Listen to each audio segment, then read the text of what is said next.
Students हम chapter number 5 partial fractions ये start कर रहे हैं। ये जो इक्वेशन नंबर 1 लिखी हुई है 1/x-1 + 2/x+2, ये क्या है, हमारे पास दो फ्रैक्शंस हैं। हम इनको ऐड कर लेते हैं एलसीएम लेके और सिंप्लीफाई करते हैं तो हमारे पास एक सिंगल फ्रैक्शन आ जाती है। अब तक हमने यही काम किया है प्रीवियस क्लासेस में। अब नेक्स्ट क्या होगा कि हमारे पास एक सिंगल फ्रैक्शन दी गई होगी, हमने उसको दो या दो से ज़्यादा रैशनल फ्रैक्शंस की फॉर्म में लिखना होगा। तो इसको कहते हैं पार्शियल फ्रैक्शन रेजोल्यूशन, के एक फ्रैक्शन के दो या दो से ज़्यादा फ्रैक्शंस बना देना। इसकी डेफिनेशन है एक्सप्रेसिंग अ रैशनल फंक्शन। ये अभी पढ़ते हैं इसकी डेफिनेशन। रैशनल फंक्शन क्या होता है कि जो p(x/q) की फॉर्म में लिखा होता है और q(x) नॉन ज़ीरो होता है इसमें। Expressing a rational function as a sum of partial fractions is called partial fraction resolution. जी नेक्स्ट है इसमें डेफिनेशन इक्वेशन की। An open sentence formed by using the sign of equality is called equation। जिसमें equality का sign आ जाए उसी को कहते हैं इक्वेशन। इक्वेशन की टाइप्स कितनी हैं? इक्वेशन की 2 टाइप्स हैं।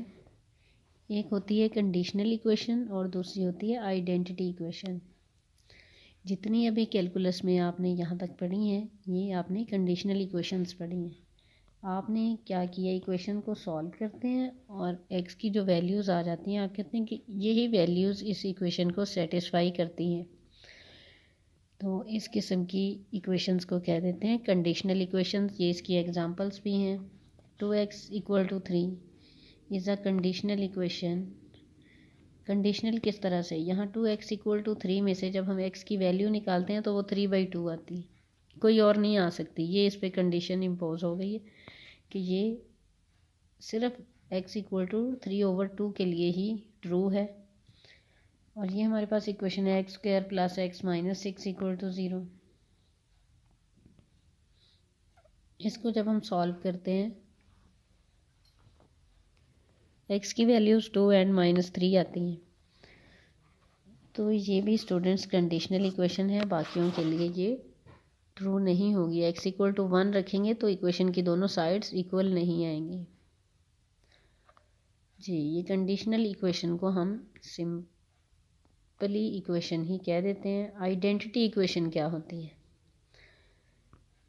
आइडेंटिटी इक्वेशन इस तरह की होती है कि आप x को कोई भी वैल्यू देते रहें, 1 दे दें, 2 रख दें, 10 रख दें, x की जगह पे वो उसकी दोनों साइड्स बराबर आती रहेंगी, इक्वेशन ट्रू रहेगी उसके लिए, हर वैल्यू के लिए। जिस तरह ये एग्जांपल्स दी हुई हैं, a + b × x = ax + bx। अब देखें यहाँ पर आप x को 1 रखेंगे तब भी दोनों sides a + b = a + b दोनों साइड्स बराबर आएंगी। 2 रख दें तब भी दोनों साइड्स इक्वल हैं, 3 रख दें तब भी दोनों साइड्स इक्वल हैं। और आपने ये जो पढ़ते हैं ना ट्रिग्नोमेट्रिक आइडेंटिटीज़, ये ज़रा याद करें। cos² θ + sin² θ = 1 आप क्या देते हैं। इनको हम आइडेंटिटीज़ इसीलिए कहते हैं कि ये थीटा की हर वैल्यू के लिए ट्रू होती हैं।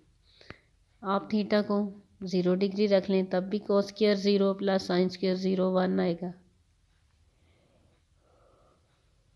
30 डिग्री रख लें थीटा की जगह पे तब भी cos² 30 डिग्री + sin² 30 डिग्री ये 1 आएगा। 60 रख लें, 45 रख लें, 10 डिग्री रख लें, ये हर किसी के लिए थीटा की हर वैल्यू के लिए ट्रू होती हैं, इसलिए इनको ट्रिग्नोमेट्रिक आइडेंटिटीज़ कह देते हैं। जी नेक्स्ट है definition rational function. Rational function किस टाइप का होता है?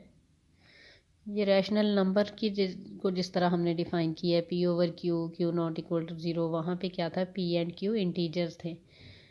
तो रैशनल फंक्शन इस फॉर्म में होता है that can be written in the form p(x/q) where q(x) ≠ 0। ये p एंड q यहाँ पे पोलिनोमियल्स हैं और विद नो कॉमन फैक्टर। ये कॉमन फैक्टर की क्या मीनिंग है कि p और q में कुछ ऐसा कॉमन है कि ये कैंसिल नहीं हो सकेंगे एक दूसरे के साथ, कोई ऐसा नहीं है कि हम इनके फैक्टर्स बना लें तो ये कोई फैक्टर्स इनके एक जैसे आ जाएं।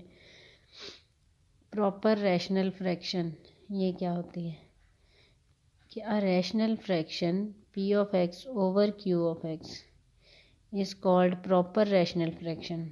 ये प्रॉपर होगी फ्रैक्शन p ओवर q अगर डिग्री p ऑफ x की छोटी हो और q ऑफ x की डिग्री बड़ी हो। ठीक है कि प्रॉपर फ्रैक्शन कब होनी है, जब न्यूमरेटर में डिग्री छोटी आए और डिनोमिनेटर में बड़ी आ जाए। ये एग्जांपल्स हैं इसकी कुछ। 3 ओवर एक्स प्लस 1 ऊपर न्यूमरेटर की डिग्री 0 है, ठीक है, साथ x raise to the power 0 लगा सकते हैं, और डिनोमिनेटर में x प्लस 1 है तो ये डिनोमिनेटर में पोलिनोमियल की डिग्री 1 है। इसी तरह से 2x minus 5 over x square plus 4 इसमें ऊपर x की डिग्री 1 है और नीचे 2 है।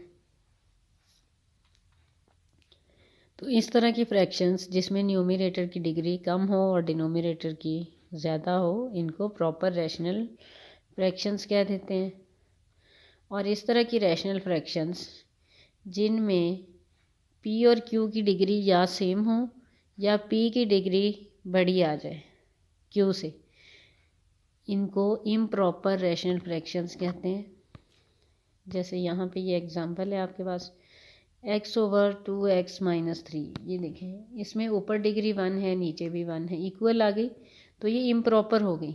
स्टूडेंट्स अब ये आपने याद रखना है कि जहाँ भी डिग्री ऊपर नीचे इक्वल आ जाए रैशनल फ्रैक्शन में या न्यूमरेटर की बड़ी आ जाए, यानी इम्प्रॉपर रैशनल फ्रैक्शन जब बन रही हो आपने उसको डिवाइड करके पहले प्रॉपर रैशनल फ्रैक्शन बनाना है, फिर आप पार्शियल फ्रैक्शन बना सकते हैं।